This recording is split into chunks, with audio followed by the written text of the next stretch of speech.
gabadh baa imika ku diyaaro aad qalaysaa maxaad ka qalaysaa maxaan samaynayaa gabadhanu baruurtii baa ka yaraatay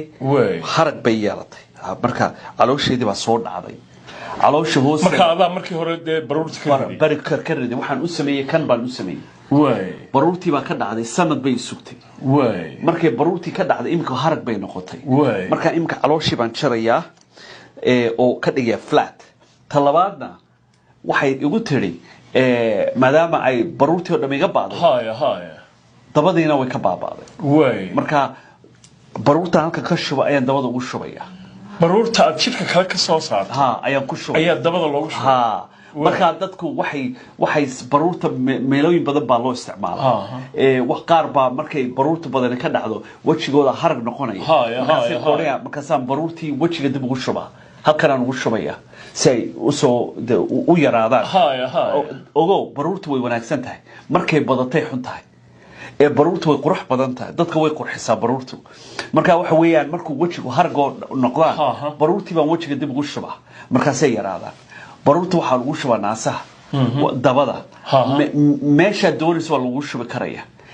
doonaysa inay ku weynaato waad qurxin karaysaa may fahamtay marka baruurta saasay ugu wanaagsan tahay markay fara badata ayay fool xumaataa marka ay in yartahay way wanaagsan tahay marka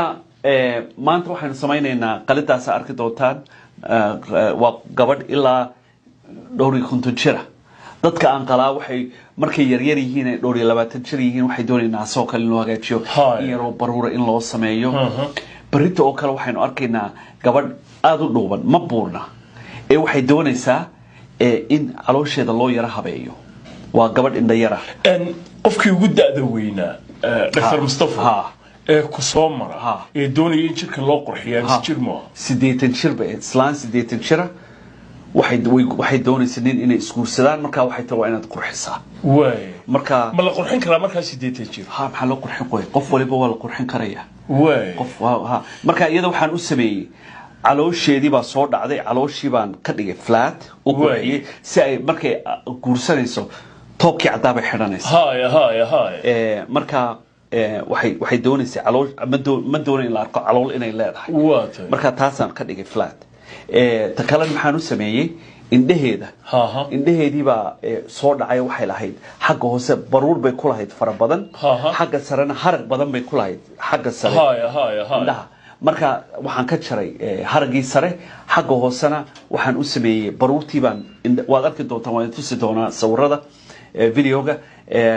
in isha gudaheeda ayaan galoo qalay oo baruurtii baa ka soo saaray markaasaa ay indho wanaagsan yeelatay marka dad badan maxay sameeyeen markay aroos u socdaan ayay oranayaan yimaadaan oranayaan 6 bilood kadib baan guursanayaa waxaan doonayaa inaad qurxiso marka waxaan u sameeyaa wax la fillers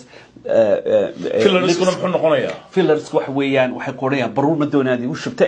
wax kale ii sameeyo jirka yareeya marka dadka waaweyn iyo dadka yaryar sida lagu kala gartaa dadka yaryar baruur bay wajiga ku leeyihiin jirkoodana uu taagan yahay dadka waaweyn jirkooda soo dhaca markaasaad arkaysaa harag soo dhacaya baruurtuna way ka baabaadaa marka qaar baa koleen baruur ma doonayne waxaan doonaynaa sanadkiiba mar baan ku imanaynaa wax sidii baruur oo kala ayaad ku mudaysaa ku shubaysaa ma fahamtay wax leeyahay fillers